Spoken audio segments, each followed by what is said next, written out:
Dark Space, Invisible War, and Origins by Jasper T Scott. Jasper T Scott. Hello, welcome to my channel, Uni 151. I'm Joe. I talk about sci-fi books and audio books.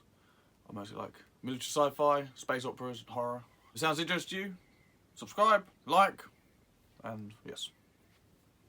There will be spoilers, so I've warned you. I binged The Invisible War and Origins, so it's going to be kind of like a blend of the two, because, well, sort of did one, did the other. I actually did the third one as well, but I wouldn't get it all in this video. I can't exactly remember the split between Invisible War and Origins, so just sort of doing it as a joint two-part video. Book 2 and 3 were both good. I enjoyed them. I would advise people to watch them, listen to them, read them. I thought it was good. Stuff happens. Killing, shooting, more stuff, a few twists. People die. New aliens, more new aliens. You learn where humans come from and stuff along them lines. So it's quite good. That was it, really. So it was nice. That is the non-spoilery part up to now. So now we're just going to sort of balls deep into all the spoiler stuff. The battles were okay. They weren't like super gripping and really sort of pulled you into everything, like some other books do and stuff. But like the characters, I was invested in the characters. They really sort of pulled you in or kept you sort of going, rather than the action. The action was okay, but it wasn't like other stuff. But I did enjoy it. The good stuff, you know. Well, obviously the characters and all that stuff, but you know, I like the ships and the shooting and the blowing up and this ship doing that and that. Yeah, so that's it. So yeah. We find out what happens to Ethan's wife, Destra. I didn't say her name right in the first video that I'd done for Dark Space, and how Ethan's wife, Destra, got separated from Aton, who's their son. You find out what sort of happens to them on the planet, or the planet they was on originally. The Sivians basically turn up, shoot everyone. I think she's got an uncle who gets the kid, Ethan, on the ship. He goes off, she is left behind, drama happens. She has to survive on a ship until she steals one of the aliens' ships, which they call a shell, I think, or something like that. Still one of them. Off she goes. A bit longer than that, but you know what I mean. Sort of condense it down, her little story. We find out how Ethan's son become Overlord. The man he went off with when he was on the planet with his mother. They somehow, like, between, I think it's either him or someone, he ends up getting adopted by who become the Overlord, because the original Overlord died. So then the second Overlord become a holoskinner to look like the old Overlord, but then that one died. And I think there's another one. Then Ethan's son, Atom, become the Overlord, or then become the Overlord straight away. Quite confusing, but sort of like it's been going on, holoskinning and pretending to be, you know, the guy who died previously and stuff like that. So that's how he basically become it, and then he obviously gets Ethan to become the Overlord, so he can then take over because he's older. He's supposed to be more responsible or better. But we meet the Sivians. The Sivians turn out to be slaves to who are the original Sivians that we do see are called Gors. I think they had 4 arms, a face that looks like a skull, like an inverted skull or something like that. I think they had multiple eyes, or just 2 eyes, but they was like white. There was like big hulky things like brr. So that was quite funny. But yes, they're slaves, so they then end up helping the humans. You meet Tova, who helps the humans because that's on the Defiant, who escaped. Her crashmate is Rohan. He is still on the Valiant, who Brondy's got hold of. So Rohan and Tova sort of communicate long distance somehow. Instant powers, telekinesis. And then Rohan helps the humans by sabotaging the Valiant that Brondy's on. So they kind of have like quite a cool moment, to be honest. He just sort of escapes. Well, they sort of find his chamber because it's hidden. Brondy's men go down there to try and get him. He then breaks out, starts killing people on the ship. They sort of have like some funny moments, actually. A lot of the comedy kind of comes from Brondy. He's kind of like the old sort of Italian gangsters sort of things, and or sort of people, sort of, and it's sort of yeah, it's quite comical because he's just an idiot, and he's not, he's smart, but he's just, his character's just like, oh yeah, Bronte, it's quite funny. Whatever way. So he has like, he puts a suit on to be protected, and then all these men around, and all the men sort of get sacrificed a bit, and he's like, no, you go over there, you go over there, and they're all like, yes sir, because they're scared of him. So that was quite good. I like that, that was funny. So while that's going on, Ethan, who's now the Overlord, with his son, and there's some other new characters you meet and stuff, they got to go and meet Hoff, I think Admiral Hoff, or they're going to meet, I can't remember exactly what it was. I think it's Admiral Hoff they go to meet, but they have to fly, or they can't fly how they usually fly, or transport, whatever it is, so they have to go through Sivian space to get there. They have to use shipping lanes, or they have to use specific old gates, or something like that, I can't remember. I binged, like I said, I binged like 3 books, so like this is right at the beginning, but whatever way. So they have to go through the shipping lanes, or whatever shipping lanes we'll call it, through Sivian space, and as they're going, the Defiant's still damaged from the previous fight with the Valiant and Bronte when he took over the ship and all that blah blah, last book. While that's going on, some more Sivians turn up and start fighting them. Their ship gets a bit damaged and so on, so then they had a smaller ship that Ethan was on originally from the last book. They take the fuel from the Defiant, some of the better crew, onto that. That has to go do some faster travel to try and get there, because it's smaller. They might make it, they might blow up, they might not, you know, they're going to make it. They go off, the Defiant basically gets left behind. They end up nearly freezing to death, and then some people get all hooked up, and some other people get put in, I think they get put in like sleep states or something like that, I can't remember. So they get left behind. The other ship goes off to this station to find Hoff, or something like that. They get their space station, it's been destroyed. They find one of Hoff's ships, captained by somebody else. They turn up, they agree to go help. They go back to the Defiant. Some more Sivians turn up, Gauls in there. They then sort of having a bit of a battle.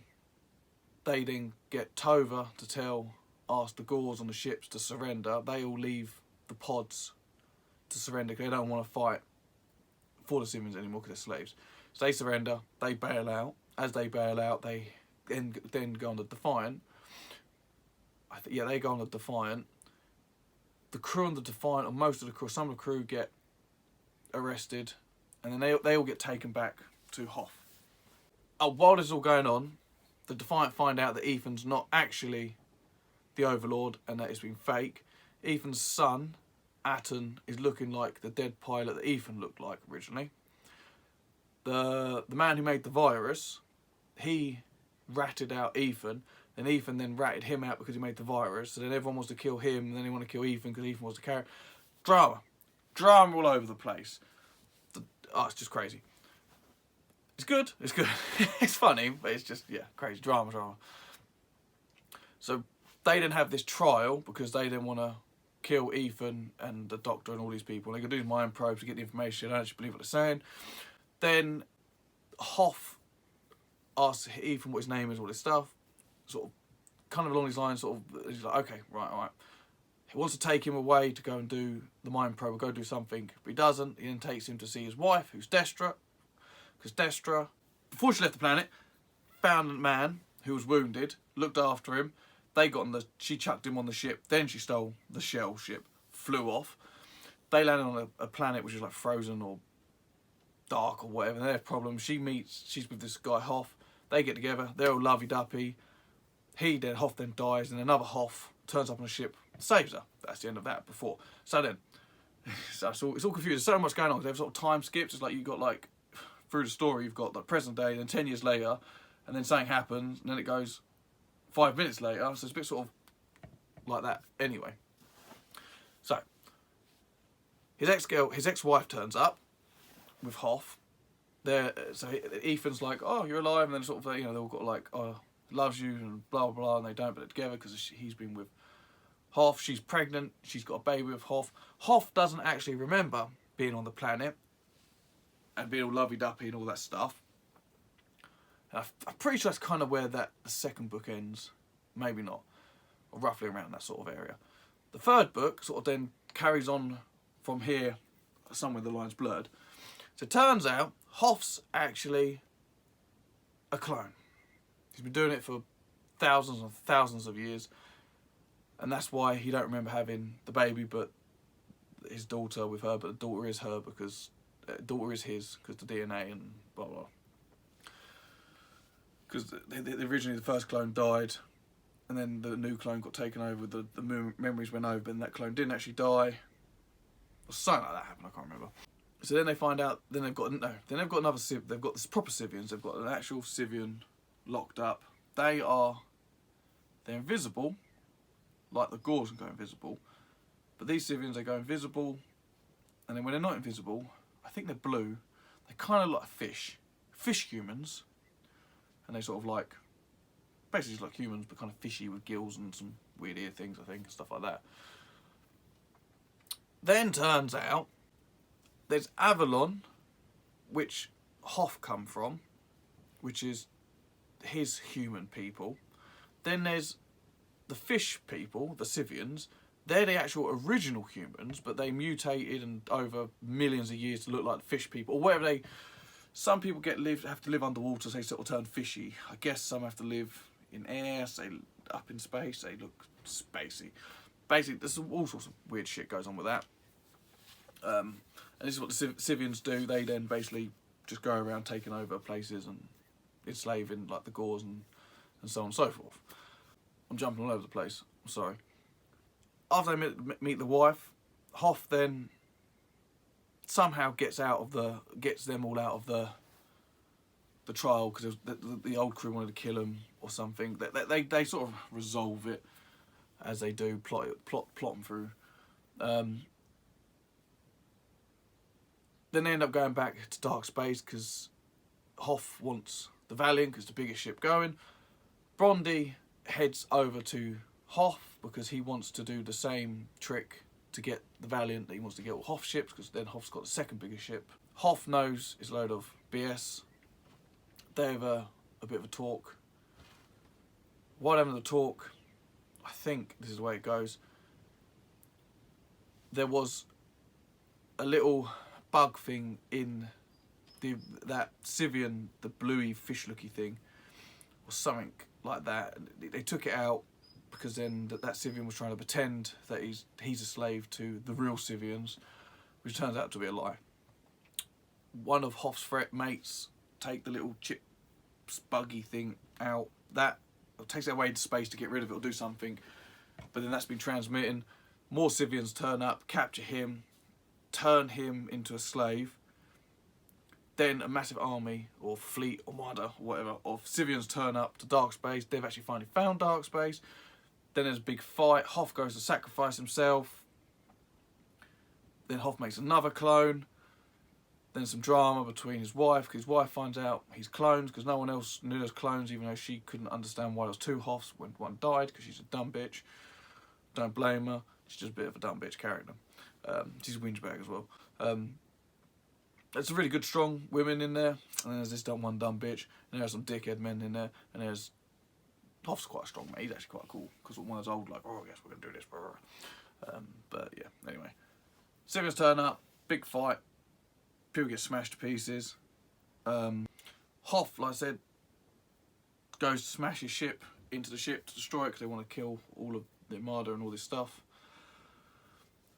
The little, I think they killed that original Civian, the one that looked like a fish. He then come back alive because he's a clone, because all these fish people are clones as well. It's all quite crazy. I'm probably doing a butchered job trying to remember like the two books blended into one to try and make the story really convincing and good to listen to, but it's really good. It is good. It is gripping. It is good. Like I said just before, like it's just the action was alright, but it's all about action as well. The character will pull you through. But that Civian dude then doesn't kill the cop. Captures Hoff, turns him into like a slave. Then that's kind of where it ends. I think that's where it ends. This is where it's getting roughly ends. It sort of then gets blurred between this and the next one, which is Revenge. I'm going to say a bit. There might be a bit more spoilers for Revenge. I might be pushing too far, but I'm going to only push into a little bit because the next one after this video will be the Revenge, so it's kind of a blurred cross-lined. Hoff got banned from going to Avalon for some reason because he was against cloning, even though he clones. Sorry about the cheaping. It's a baby duck. Got a rescued baby duckling. Got baby gosling. I've not in my shed. I've been kicked out my shed. I had to destroy my sheds. So, yeah. Avalon. Hoff gets Aton and some other people from the Defiant and stuff like that, because they're all good back to, everyone's all, you know, pally. They end up trying to find Avalon. That's their mission, to go get Avalon. This might be the lines blurred. I think it's where the lines blurred. Hoff and a lot of humans in dark space get sort of locked down and turned into sort of slaves because a massive load of civilians turn up. The civilians want to find Avalon because they want to destroy Avalon because they're that last clone super force who could fight them. I don't know. Yeah, no, this is where I'm going to stop. I think that is what happens in Invisible War and Origins. If I butchered it, sorry. Lot to remember. New at this. Can't blame me. But thank you for watching. Thank you for listening. If you enjoyed, subscribe, like. Next one will be Revenge. We will then carry on to this. So yeah, thank you very much. I do appreciate it. Ah! Bloody. Welcome to my channel, Unity 151. I'm Joe. I talk about bollocks.